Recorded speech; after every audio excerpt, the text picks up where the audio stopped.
राजकुमार और परियों का जादुई पेड़। गांधार राज्य में राजा इंद्रजीत राज करते थे। उनके 4 पुत्र थे। एक दिन राजा ने अपने पुत्रों से कहा, आप में से जो भी हमारी इच्छा पूरी करेगा, हम उसे अपना आधा राजपाट सौंप देंगे। राजा के चारों पुत्र अपने अपने घोड़ों पर सवार होकर 4 दिशा में गए। उन्होंने बहुत कोशिश की उस चीज़ को ढूंढने की जिसको देखकर राजा की इच्छा पूरी हो सके, पर उन्हें कुछ नहीं मिला। राजा के तीनों पुत्र वापस राजमहल आ गए, पर छोटे पुत्र ने हार नहीं मानी। उन्होंने कहा कि जब तक हम अपने पिताजी की इच्छा की चीज़ नहीं खोज लेंगे, तब तक हम वापस नहीं लौटेंगे। चलते चलते जंगल में उन्हें प्यास लगी, तो सामने तालाब देखकर उन्होंने सोचा पानी पी लेते हैं। उन्होंने अपने घोड़े को बांधा और तालाब के पास पानी पीने गए, तो पैर फिसलने की वजह से उसमें गिर गए। तालाब के अंदर एक सुंदर सा महल था। महल में 7 द्वार थे। पहले द्वार में एक भयानक दानव था। जब वह पहले द्वार के पास पहुंचे और दानव उन्हें अंदर नहीं जाने दे रहा था, तो दानव को मारकर द्वार तोड़ के अंदर घुस गए। जब दूसरे द्वार पर पहुंचे तो वहां पर एक राक्षसनी थी। उसको भी मारकर वह अंदर घुस गए। जब वह तीसरे द्वार पर पहुंचे तो वहां पर एक सुंदर सा घोड़ा बांधा हुआ था। जब राजकुमार को देखकर घोड़ा हिनहिनाया तो वह उछल के घोड़े पर चढ़ गए और वह घोड़े पर सवार होकर सारे द्वार तोड़ते हुए अंदर घुस गए। जब वह महल में अंदर एक कमरे में पहुंचे तो उन्होंने देखा यहाँ पर तो कोई रहता है। वहाँ रसोई घर, बिस्तर सब कुछ था। उन्होंने सोचा कोई ना कोई तो यहाँ पर आएगा ही, तब तक मैं यहाँ पर आराम कर लेता हूँ। वह महल परियों का था। वहाँ पर 4 परियां रहती थी, गुलाब परी, सोना परी, चांदी परी और केकती परी। जब शाम को चारों परी वापस आई तो उन्होंने राजकुमार से पूछा कि आप कौन हैं और आपने अंदर प्रवेश कैसे किया। राजकुमार ने बताया कि हम अपने पिताजी की इच्छा पूरी करने के लिए यहाँ पर आए हैं।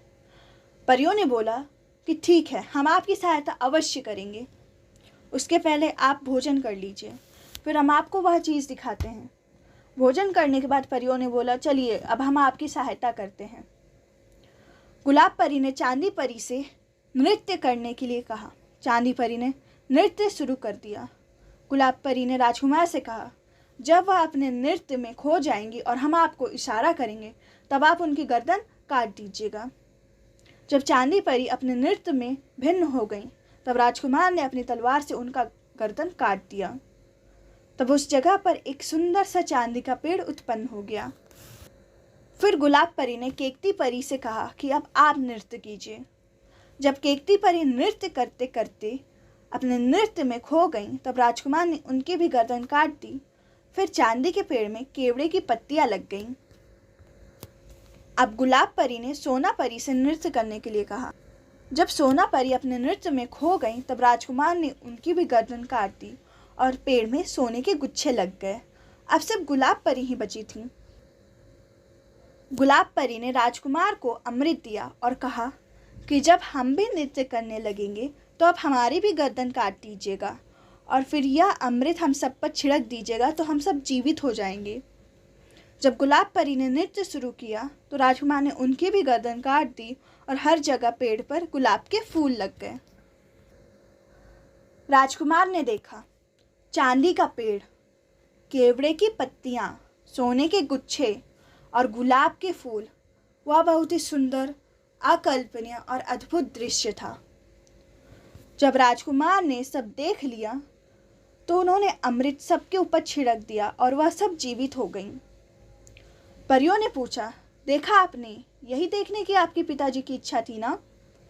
राजकुमार ने कहा, जी हाँ, बहुत ही अद्भुत और सुंदर दृश्य था। हमें अपनी आंखों पर विश्वास ही नहीं हुआ। तो अब आप सब हमारे राजमहल चलिए और हमारे पिताजी की इच्छा पूरी कीजिए, तभी वह हमारे ऊपर विश्वास करेंगे। परियों ने कहा, पहले हमें भगवान से अनुमति लेनी होगी मृत्यु लोक जाने के लिए, तभी हम आपके साथ चल सकते हैं। सो गाइस, क्या लगता है आपको कि भगवान परियों को राजकुमार के साथ जाने देंगे? अगर हाँ, तो आगे क्या क्या चैलेंजेस आएंगे? तो जानने के लिए आपको सेकेंड पार्ट का वेट करना होगा। तो तब तक के लिए please like share and subscribe my channel. Thank you.